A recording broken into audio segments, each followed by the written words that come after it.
Un très bon après-midi à vous tous qui suivez la télévision rwandaise.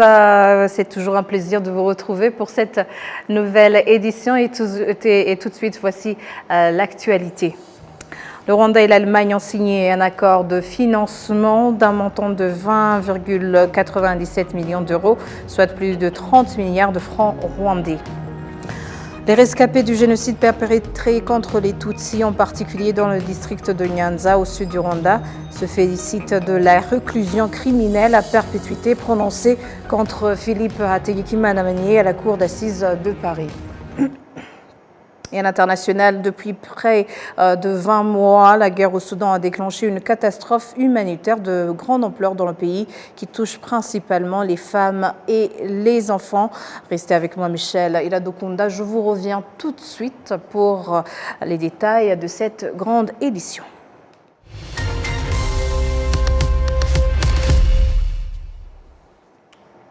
Bienvenue encore une fois pour cette édition. La direction du parc national d'Akagera à l'est du Rwanda se félicite de l'augmentation des touristes à ce parc, une hausse consécutive à l'introduction des lions dans ce parc depuis 2015. En 2000, le dernier lion est mort dans ce parc, mais en 2015, 7 lions, dont 2 mâles et 5 femelles en provenance d'Afrique du Sud, ont été réintroduits. Les 5 grandes espèces Big Five présentées dans ce parc attire le plus de touristes dans le parc d'Akagera, comme en témoignent ces 2 touristes français.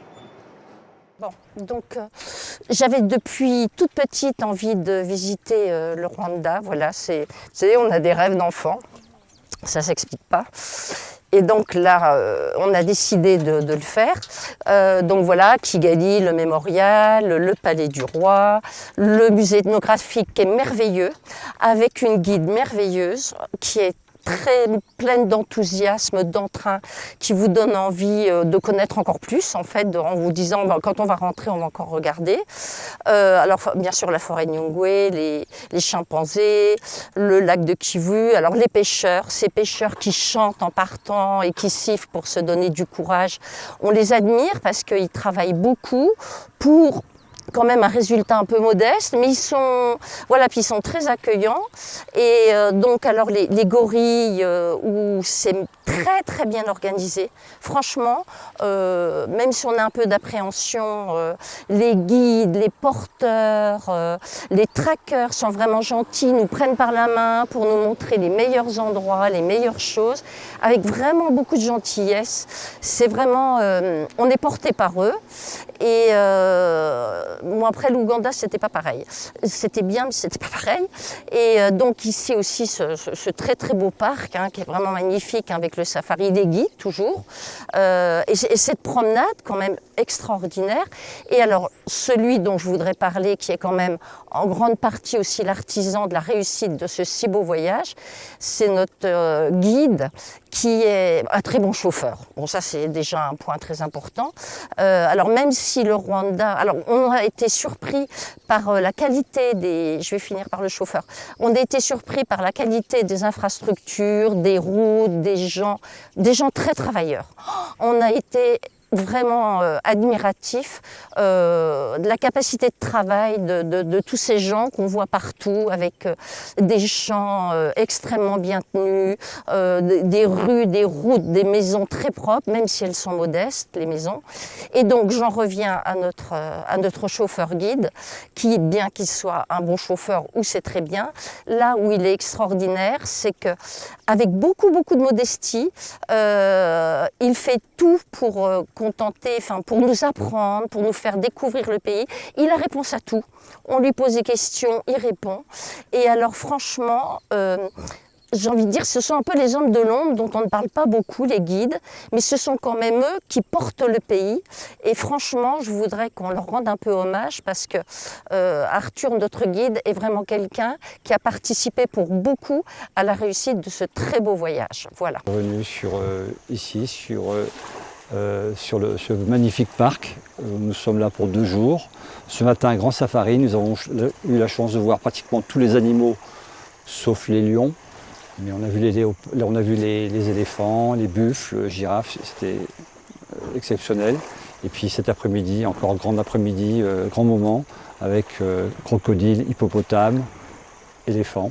Et nous repartons donc ravis avec plein les yeux des souvenirs, des images merveilleuses. Et les efforts qui sont faits, la communication qui est faite en France notamment pour Visit to Rwanda, c'est exceptionnel. Nous, ça fait longtemps que nous voulions faire ce voyage et je pense qu'on reviendra sans doute avec les enfants. Lorsqu'on vient au Rwanda, on vient pour voir la nature, voir les animaux. Et c'est tout ce qui nous... dans ce parc, on a l'avantage de voir tout ce qu'on peut espérer voir dans la nature, à part bien sûr les gorilles de montagne qui sont dans une zone bien particulière, mais à part les chimpanzés aussi qui sont plutôt dans la forêt de Nyungwe. Ici, ce parc, il a quand même une organisation et il y a un éléphant qui revient, qui est exceptionnel, avec une sécurité pour le visiteur qui est remarquable. Et puis surtout, il y a une commodité pour pouvoir voir autant d'animaux en un espace qui est quand même extrêmement large, mais en un temps qui est finalement réduit. En une journée, on peut voir tous les animaux. C'est ça qui est exceptionnel. On voulait rester un petit peu plus et on a regardé ce qu'on pouvait faire. On a vu que sur ce parc, c'était un peu le mieux pour pouvoir partager ça avec tous mes collègues. Et du coup, on est très content d'être ici pour pouvoir voir des animaux. On nous a dit qu'on allait pouvoir voir des éléphants, des girafes, des rhinocéros, des hippopotames, des choses qu'on n'a pas l'habitude de voir chez nous. Du coup, on les voit hors de leur milieu naturel. Du coup, on est très content d'être là pour ça. Jusqu'en novembre 2024, le parc d'Akagera venait d'accueillir plus de 50 000 visiteurs, environ la moitié d'entre eux étant des Rwandais. Les rescapés du génocide perpétré contre les Tutsis, en particulier dans le district de Nyanza, au sud du Rwanda, se félicitent de la réclusion criminelle à perpétuité prononcée contre Philippe Hategekimana Manier à la cour d'assises de Paris. Philippe Manier a été reconnu coupable de crimes de génocide et de crimes contre l'humanité. Retour sur cette affaire avec Jean Damascène Manichim. Vous avez été le bras zélé du génocide. Certes pas le seul, mais sans vous, monsieur, les faits n'auraient pas pris une telle ampleur. C'est en ces termes que le président de la Cour d'assises de Paris a résumé l'issue des délibérations des jurés à 22h50 heure de Paris, des délibérations à huis clos qui auront duré toute la journée. Philippe Hategekimana Manier a été reconnu coupable de crimes de génocide à cause notamment de son rôle dans le meurtre du bourgmestre Nyagasaza et des autres Tutsis qui étaient avec lui le 23 avril 1994. Il a été également coupable pour l'attaque de la colline de Nyabubare, de la colline Nyamure, coupable pour le meurtre sur les différentes barrières à Nyanza et ses environs, ainsi que pour l'attaque du site d'Olizar Songa. Concernant les crimes contre l'humanité, Philippe Manier a été jugé coupable pour l'exécution sommaire du bourgmestre Narcisse Nyagasaza de l'ancienne commune Nyazo, coupable pour les graves atteintes à l'intégrité psychique et physique des personnes lors de l'attaque de la colline Nyabubare, coupable en tant que complice pour aide ou assistance à la perpétration des crimes contre l'humanité, en ayant procuré un mortier aux assaillants à Lizar Songa. Pour motiver sa décision, la Cour a notamment insisté sur la gravité absolue des crimes pour lesquels Philippe Manier a été jugé coupable. Elle a par ailleurs établi que l'action de Wiguma lors du génocide avait été déterminante dans l'ampleur des massacres à Nyanza et qu'il avait agi en tant que bras zélé de l'idéologie génocidaire à l'échelle locale. Après l'annonce du verdict, le maire du district de Nyanza a laissé entendre qu'une telle décision est satisfaisante, car elle constitue un signe éloquent de la lutte contre la culture de l'impunité qui a longtemps caractérisé les massacres des Tutsis au Rwanda, même avant le génocide en 1994. Twishimiye cyane umwanzuro urukiko rwafashe ko yahamijwe ibyaha byamuhamye bya génocide. Nous nous réjouissons de la décision de la Cour qui le reconnaît coupable. Justice est rendue. La population de Nyanza, en particulier les rescapés du génocide à Karama, à Nyamure, à Nyabubare et ailleurs, nous savons bien qu'il a joué un grand rôle dans les massacres des anciennes communes Nyazo et Nyabisindu. C'est une justice vraiment équitable. Nous nous félicitons, même s'il n'a pas été reconnu coupable des massacres de Karama, il a écopé tout de même de la plus lourde peine. Un message particulier à la population, c'est que la culture de l'impunité n'a plus de place. C'est cette culture qui a marqué ce pays pendant longtemps et c'est ce qui a rendu possible le génocide des Tutsis. Aujourd'hui, la justice est rendue. Personne n'est au-dessus de la loi. À l'époque, il était gendarme qui s'était attribué le droit à la mort. Il est condamné. Je demanderai enfin à la population de continuer à donner des informations relatives à ce crime de génocide.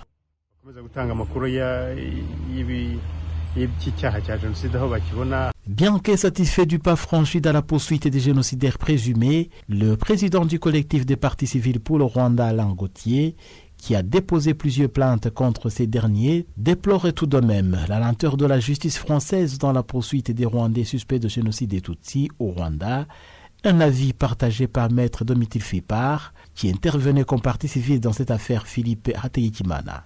Ils estiment que la justice tardive profite plutôt aux suspects. C'est vrai que de toute façon, ce sera de plus en plus difficile de juger, plus le temps passe, de juger des personnes qui sont soupçonnées d'avoir participé au génocide des Tutsis. Nous, ça fait des années et des années qu'on dénonce à la fois les lenteurs de la justice, à la fois le manque de moyens mis au service de cette justice. Le problème, c'est que le temps perdu ne se rattrapera pas et qu'un certain nombre des personnes contre lesquelles nous avons déposé des plaintes ne seront jamais jugées. Le temps qui passe, on le dénonce de manière assez régulière, même si ces crimes sont imprescriptibles. Le temps qui passe fait qu'il y a des témoins qui sont morts, des rescapés qui sont morts, et puis les accusés aussi, eux, peuvent mourir avant d'être jugés, avant que la justice ne passe, et certains vont disparaître alors même qu'aucune décision judiciaire ne sera prise à leur égard. Bien sûr, la justice qui prend trop de temps, c'est un problème pour les victimes et pour les rescapés. Après ce procès Philippe Hategekimana sont prévus également en appel. Les procès de Sostène Munyemana en septembre 2025, de Claude Mouhaïmana en février 2026. Les procès qui pourraient être précédés d'autres déferments en première instance à la cour d'assises, mais non encore officialisés jusqu'à ce jour. Le Premier ministre, le Dr Edouard Ngirente, a reçu mardi en audience un groupe d'experts en énergie nucléaire présents à Kigali pour examiner ensemble la manière dont cette énergie pourrait être exploitée sur le continent africain. L'édité avec Kassim Youssef. Ces experts en production de l'énergie nucléaire ont échangé avec le Premier ministre sur certaines recommandations issues de la réunion qui avait rassemblé à Kigali les ministres de l'énergie des pays d'Afrique ainsi que d'autres institutions concernées par l'exploitation de l'énergie nucléaire. Le président du conseil d'administration de l'Office rwandais de l'énergie nucléaire, Dr Lassina Zerbo, a précisé que leurs discussions avec le Premier ministre se sont notamment focalisées sur la vision que le Rwanda s'est fixée en voulant se doter d'une centrale de production de l'énergie nucléaire. Son Excellence le Premier ministre nous a permis de discuter de la vision que le Rwanda se donne en voulant implémenter l'énergie nucléaire dans ce pays. Parce que le Rwanda a besoin d'énergie, comme tous les pays d'Afrique déjà. Le Rwanda a besoin de ça pour son industrialisation et puis son développement socio-économique.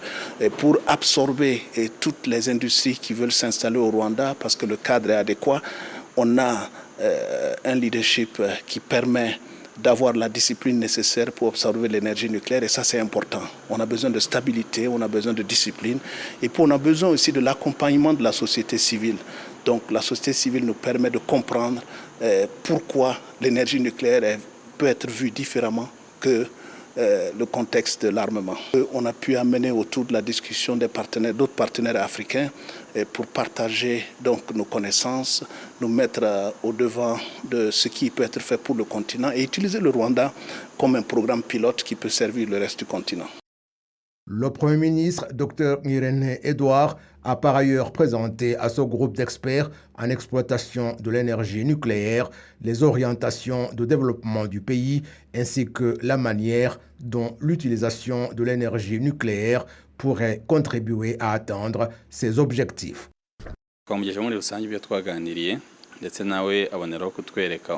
Nous lui avons présenté en général ce dont nous avons discuté et il nous a parlé des orientations de développement du pays et de la manière dont le pays aura besoin de l'énergie en évaluant surtout quelle sera la contribution de l'énergie nucléaire dans le développement du pays.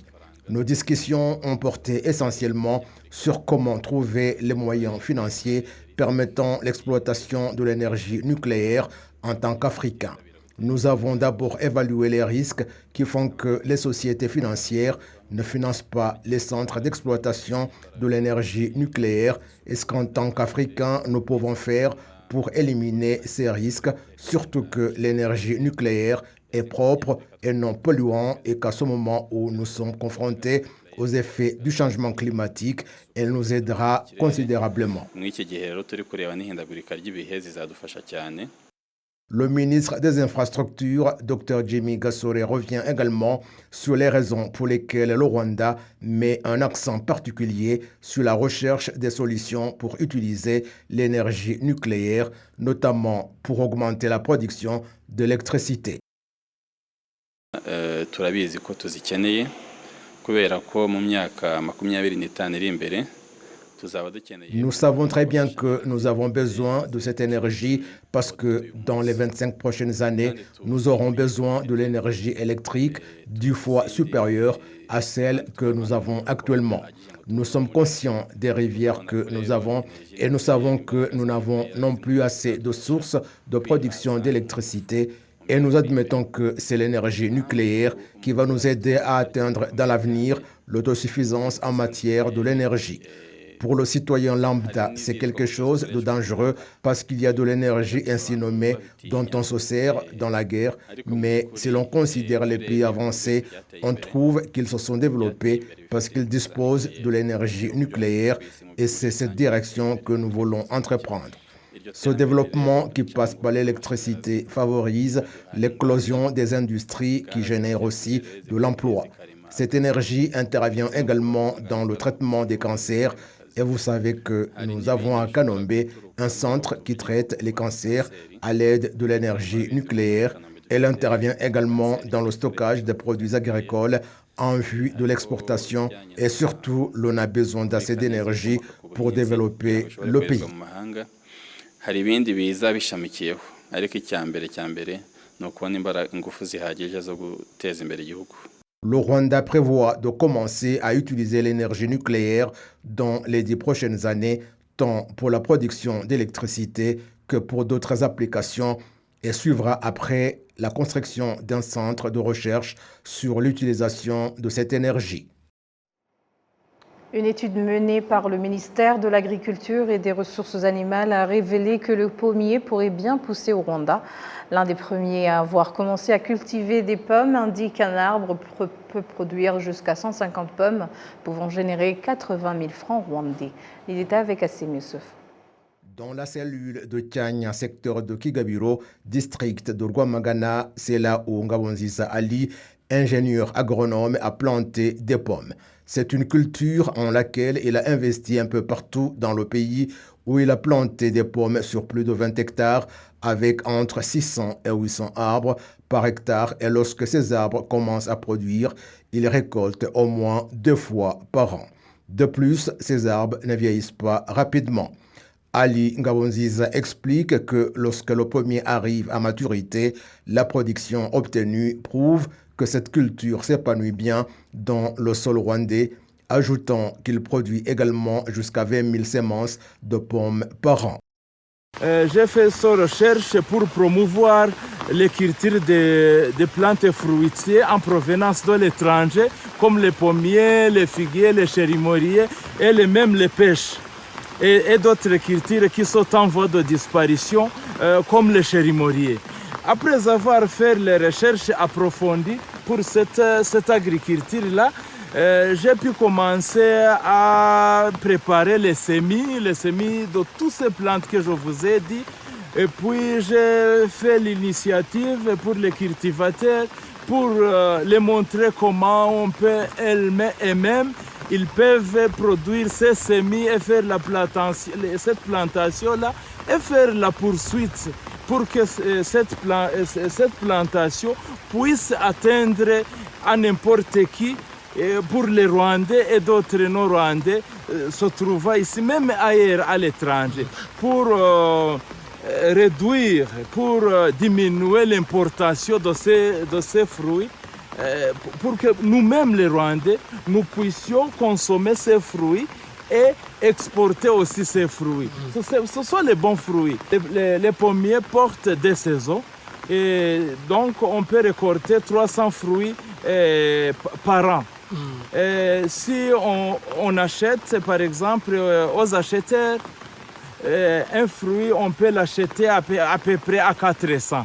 400 francs multipliés par 120, multipliés par 800 plantes par hectare, vous pouvez gagner à peu près 96 millions par an. Je transmets le message d'inviter à n'importe qui de venir investir dans son projet parce que c'est un projet générateur de revenus. Raison pour laquelle, si on fait ça, je vous donne aussi les contrats agricoles pour vous aider. Et dira par exemple 3, je vais les changer et donner la formation régulière. Donc je vous donne n'importe quel profit pour ceux qui ont besoin de venir investir dans ce projet.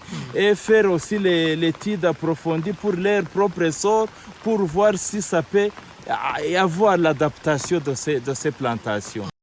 Le ministère de l'Agriculture et des Ressources animales indique qu'il déploie des efforts dont l'augmentation des arbres fruitiers pour réduire la dépendance aux importations provenant des pays voisins. Le conseiller principal en matière technique au ministère de l'Agriculture et des Ressources animales, Dr Rutikanga Alexandre, indique que cette année, des recherches ont été menées sur la culture du pommier et ont montré qu'elle pousse bien dans tout le pays. Vous savez que beaucoup de mangues proviennent de l'extérieur, la Tanzanie, l'Ouganda et le Burundi, la plupart des oranges également et même les citrons. Ainsi donc, nous aurons trouvé des solutions à ce problème. Il y a aussi des pommes qui sont importées, mais la recherche avance très vite au niveau des stations d'orable, surtout dans les hautes montagnes, parce que le pommier s'épanouit dans les hautes montagnes.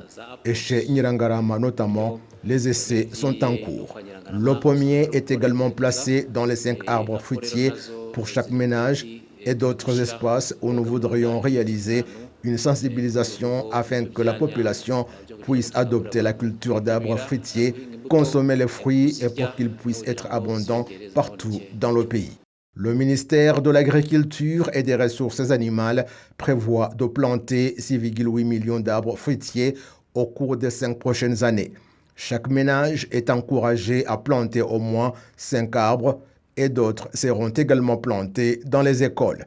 Les 11 districts touchés par les problèmes de malnutrition et de retard de croissance chez les enfants seront les priorités de ce programme.